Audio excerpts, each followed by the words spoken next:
እናንተ ሰዎች ግን ጤነኛ አይደላችሁ። ምንድነው ተጨቃችሁ የምታስጨንቁኝ? ምንድነው ነው የማላውቀው ነገር? አሁንስ በዛ።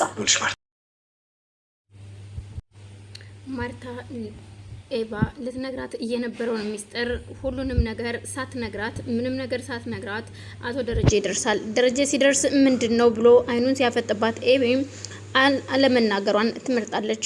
ንገሪኝ እንጂ ምንድነው ዝምታው? ለምንድነው ዝም ያልሽው? አሁኑኑ ንገሪኝ የሚል ነገር እናቷ ስትጠይቃት አይ አባዬ እኮ አለ አሁንማ አልነግርሽም እማዬ ስትላት እኮ አባዬ ምንም በቃ ዝም ነው በማለት አይኗን እያጉረዘረዘች አባቷን እያየች ዝም ትላታለች። ማርታም ቆይ ምን እየተካሄደ ነው? አንተም ብትሆን እየደበከኝ ነገር ካለ እውነቱን ንገረኝና ሁሉም ነገር ይፍረጥረጥ። ምንድነው የደበከኝ ነገር ያለው? ደረጀ የሆነ ነገር ደብቃችሁኛል። ይሄ ቤት ምንድነው ውጥንቅጡ እየወጣው? ደግሞም ስለ ዳጣ እነግርሻለሁ ብለሽኝ ነበረ። በሻውን ስለ ዳጣ ያልሽው ነገር ንገሪኝ በማለት ኤባን ስታስገድዳት ምንም ነገር የለም ይውልሽ። ለምንድን ነው አንተ ቆይ የምትናገረው ሚስጥር እንዳለ እያወክ ነው አይደለ? እዚህ በር የቆለፍክባት ደረጀ ስትለው በፍጹም ማርታ እንደዛ አይደለም። ይውልሽ አንድ ነገር ልንገርሽ እሷ በግድ ታገባኛለህ በማለት ቀለበት እንዲያደርግላት ስላስገደደችው እሱን ለምን ታስገድጇለሽ ብዬ ነው በር የዘጋውባት እንጂ በሌላ ነገር አይደለም። እንደውም እኔ አሁኑኑ ሂጄ ማናገር ያለብኝን አናግራታለሁ ዳጣን በማለት ማርታ ተነስታት ወጥታ ትሄዳለች። ክፍሏ ሄዳ ስታይ ክፍሏ ውስጥ የለችም። ክፍሎችን እንዳለ እየከፋፈተች ስታይ የለችም ዳጣ።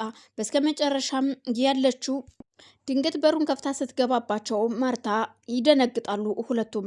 ናታልና ዳጣ ጀርባቸውን ሰጥተው ቁጭ ብሎ ስለነበር ድንገት በሩ ሲከፈት ዞር ብሎ ሲያይ በጣም ይደነግጣል ናታልም ይደነግጥና ወይኔ ጉዳችን ዳጣ ሲል ዳጣም ስታይ ማርታን ትደነግጣለች። ማርታ እንደ ድሮ ተለሳልሳ ሳይሆን አይኖቿን እያፈጠጠች ነበር የመጣችው። በዛን ሰዓት በጣም ትናደድና ምን እየተካሄደ ነው ያለው? እዚህ ቤት ውስጥ ምን እያደረጋችሁ ነው? ነይ እፈልግሻለሁ ዳጣ በማለት በቁጣ ብቻዋን ይዛት ወደ መኝታ ቤቷ ትሄዳለች። እናም ቆይ ምን እየተካሄደ ነው ያለው? ምንድነው የተደበቀው ሚስጥር? ሁሉንም ነገር እንድትነግርኝ እፈልጋለሁ። ምንድነው የምታውቂው ነገር ካለም እንድትነግርኝ እፈልጋለሁ በማለት ማርታ ዳጣን ታፋጥጣታለች። እትዬ እኔ ምንም የማውቀው ነገር የለም። እኔ አላውቅም። እኔ ምንም የማውቀው ነገር የለም። እኔ እንጃ በማለት ትመልስላታለች። እርግጠኛ ነሽ ዳጣ? እኔ እንደስከዛሬው አይደለሁም። አሁን ግን የመጨረሻችን ነው። የደበቅሽኝ ነገር ካለ እዩልሽ ነግሬሻለሁ በማለት ስታስፈራራት በፍጹም እትዬ እኔ ችግር ካለ ከዚህ ቤት መውጣት እችላለሁ እሄዳለሁ እንጂ እኔ የማውቀው ነገር የለም በማለት እሷም ትክዳለች። ዳጣ ማርታ ልጅ መሆኗን እንዳታቅ እጅግ በጣም ትፈራለች ዳጣም። ምክንያቱም አብጊያ ያነበበችው ደብዳቤ ዳጣ የሰላም ልጅ እንደሆነች እርግጠኛ ሆና ስላወቀች ግን ደግሞ እሷ ደግሞ ለእናቷ መናገር እንዳለባትና ያየችውንና ያነበበችውን ነገር ለእናቷ ማወቅ ትፈልጋለች። እዚህ ጋር የደረጀ ልጅ እንዳልሆነች ብታቅም እንኳን የሰላም ልጅ እንደሆነች እያወቀች እንዴት እዚህ ቁጭ አለች የሚለው ነገር ውስጧን ይበላታል። ስለዚህ እናቴ ማወቅ አለባት ብላ አስባ ስለነበር እናቷ ከዛ ቤት እንድታስወጣት ብትጠይቃትም ነገ ደረጀ ትወጣለች ብሎሻልና ዛሬ ግን እዛው መኝታ ቤት ማደር አለብሽ ትላታለች። በአጋጣሚ ምግብ ወስዳላት ነበረ። ምግቡን ስታበላትም ሆነ ላጉርስሽ ልጄ ስትላት እሺ በማለት እያጎረሰቻት ነበር። ግን ደግሞ የማርታ ጉርሻ በፍጹም አላስደሰታትም። ተቀብላ ልክ ምግብ 1 ዓመት ወይም 2 ዓመት አይቶ የማያውቅ ይመስል ስታግበሰብ ስታያት ልጄ ባክሽ ቀስ በይ እንዳያንቅሽ ስትል ታያታለች። ወይኔ ልጄ እኔን አፈር ልብላ እያለች ማርታም ልጇን ታያለች። እናም ደረጀም አሁን ታያት እሷ ብቻዋን ትብላ፣ እኛ ጥለናት እንውጣ፣ ነይ ባክሽን ማርታ ሲል ይጠይቃታል። ግን አንተ ቆይ ምንድን ነው የደበከው ነገር? የደበከው ነገር ካለ እባክህ ንገረኝ ደረጀ፣ እባክህን አብረን እንፈተዋለን። አንተ ሌትም እንቅልፍ አይወስድህም። ቁጭ ባልክበት ሁሉ ዝም ብለህ በሀሳብ መሄድ ነው። ስለዚህ የድሮ ቤታችን የድሮ ፍቅራችን ይሻላል።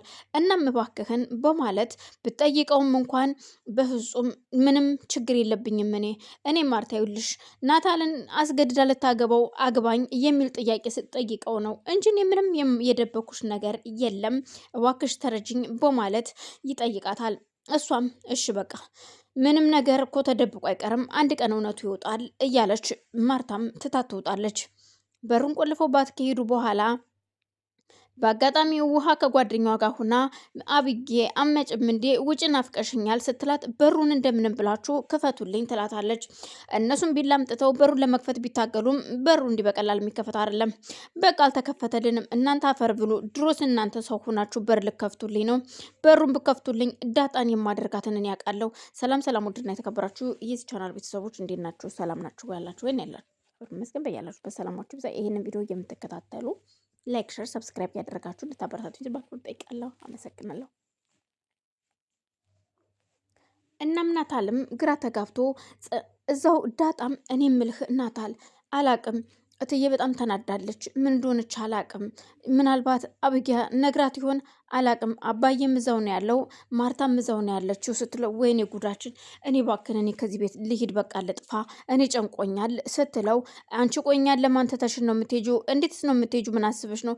እኛን ለማን ጥለሽ ዳጣ ተይ እንጂ ሲላት፣ እንዴ አሁን እኮ ይኸውልህ ማርታ እኔ የአባዬ ልጅ መሆኔን ካወቀች እኮ ታብዳለች። አይደለም በፍጹም የአባቷ ማርታ ምንም አታውቅም። ራሱ ደረጀ ካልነገራት በስተቀር ማርታ የምታውቀው ነገር የለም። ምክንያቱም አብጊያ ያንን በዛን ጊዜ ዲኤንኤ ስታስመረምር የእሱ ልጅ እንዳልሆንሽ ነው የታወቀው። ስለዚህ ምንም አታስቢ፣ አትፍሪ፣ ምንም የሚፈጠር ነገር የለም ይላታል። እሱ ራሱ ካልነገራት በስተቀር እትዬ አታውቅም። ስለዚህ ተረጋጊ።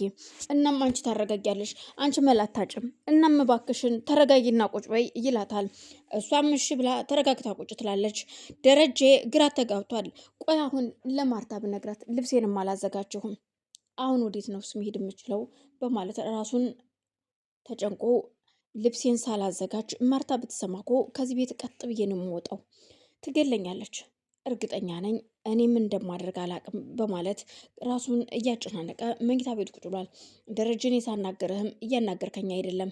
ያስጨነቀህን ነገር ብትነግረኝና ችግራችን አብረን ብንፈታው ምን አለበት? እናም ማርታ ልጇ አብጊያን እንዴት በግድ አግባኝ ትያለሽ ወንድ ልጅን?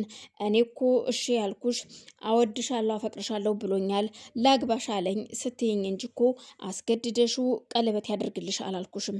ነውር እኮ ነው፣ አንቺ ሴት አሰዳቢ ነሽ በማለት ልጇን መርገም ትጀምራለች። አቶ ደረጀም አብጊያን ሁለተኛ ይውልሽ ልጄ በሞት መቃብሬ ላይ እንዳትቆሚ እንዳትቀብሪኝ፣ አንቺ የኔ ልጅ አይደለሽም ሲል ክዷታል። ምን እያልክ ነው አባዬ?